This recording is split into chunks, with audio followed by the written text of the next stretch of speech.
Yo, good morning.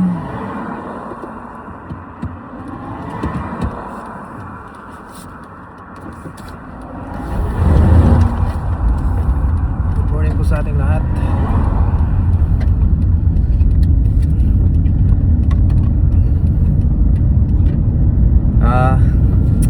Papasok pa po ng work. Sa lahat po ng ang tagal 2 years, 1 year mahigit po. 1 year mahigit na na wala akong upload na videos. Recently lang nung Sunday yata nag-upload ako ng Pero kaya ang reason ko po kaya hindi ako nakapag-upload ng syempre parang nawalan na po ako ng gana na kasi dalawang beses po nagkaroon ng sa company namin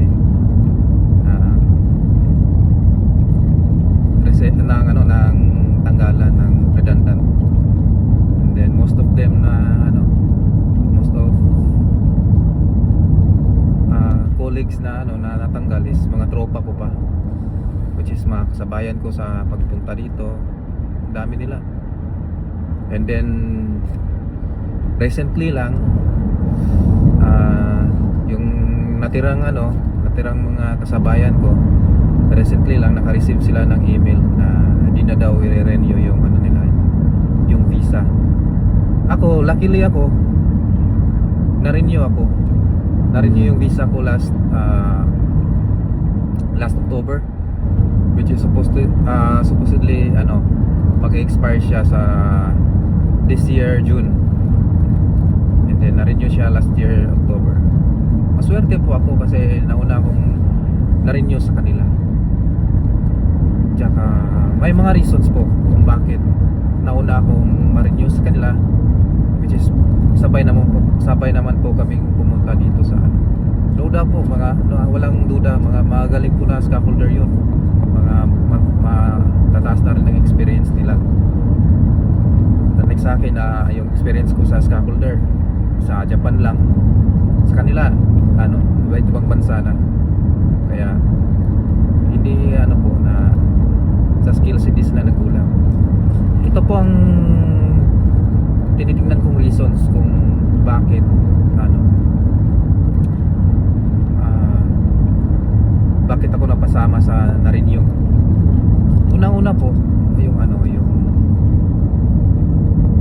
sa performance po parehas lang kami, hindi din sila nag-a-absent. Kumbaga parehas lang kami, din performance, yung parehas lang.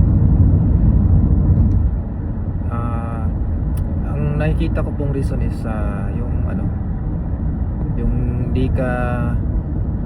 yung hindi mo nililimitahan yung sarili mo na tulad ko, nagpursige ako na magmaneho dito ng truck.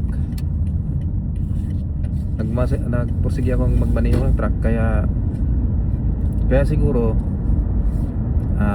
na-renew ako kasi kailangan lang ng mga dito ng mga truck driver na nag-scaffold. Yung iba kasi po is dito lang po natutong mag-drive dito sa New Zealand.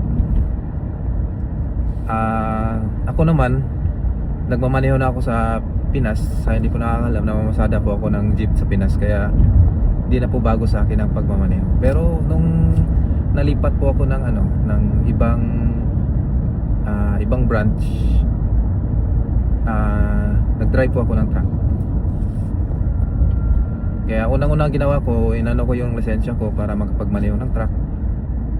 Nag-prepare po ako ng prepare ko po yung sarili ko na talaga para sa ganitong pagkakataon. Ngayon nung nagkaroon po ng syempre may skills na ako, may napatraining na din ng company sa akin ng mga kaya siguro na ni-retain nila ako.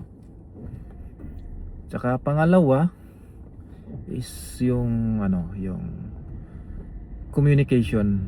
Napaka-importante po talaga kahit na siguro sa sa mga galing Japan, proud ako sa galing ako Japan, kasi sa lahat ng mga nakasalamuhan ko na galing Japan is rin talaga sila mag-English. Kasi Nihongo nga na sa atin, di ba? English pa kaya ano din ako na pag galing Japan din. Pero props pa rin sa ibang ano, may mga galing, yung mga ano ko, mga seniors ko dito na galing sa ibang bansa, magaling din mag-English. Yung mga ano, mga mataas pa ng posisyon. Kaya sa lahat po ng nag-a-apply, kung ano po, talagang pilitin yung sarili na mag-step up talaga. Alam kong ano, kumbaga maraming maiinggit kasi nga pag nag-step up ka, ibig sabihin maraming nakasubaybay sa iyo diyan. Pero wag mo lang pansinin yung mga 'yan. Anuhin mo na lang na mag-level up ka, kasi pag naka-level up ka, yun, maraming magbubukas sa iyo na ano, nangyari sa akin, ilan lang kami na ano na ilan lang kami na renew yung visa sa dami namin, no? Mahigit 30 yata kami, ilan lang kami, walang 10. Kaya kung papunta na kayo dito, talagang mag-step up po kayo. May kakilala po akong ano, company din namin. Recently ko lang siya nakilala, galing din Japan, sa Nagano, Kenyatta siya galing. Ano siya?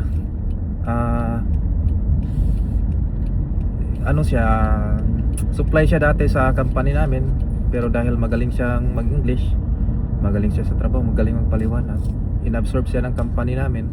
Tapos ngayon, may ano na siya, kumbaga may posisyon na siya sa ano namin. Nakakabilib lang. Kaya kayong nag-ano dito, talagang pagigihan nyo.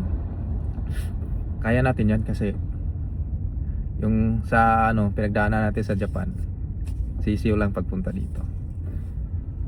Maraming salamat sa lahat ng nanonood ng video ko. Sa susunod mag-upload ulit ako kung maboboring ako, kasi ngayon papunta pa ako ng work dala kong kotse ko kasi ayaw ko magmaneho ng traffic. Maaga din ako uwi. Salamat. God bless all.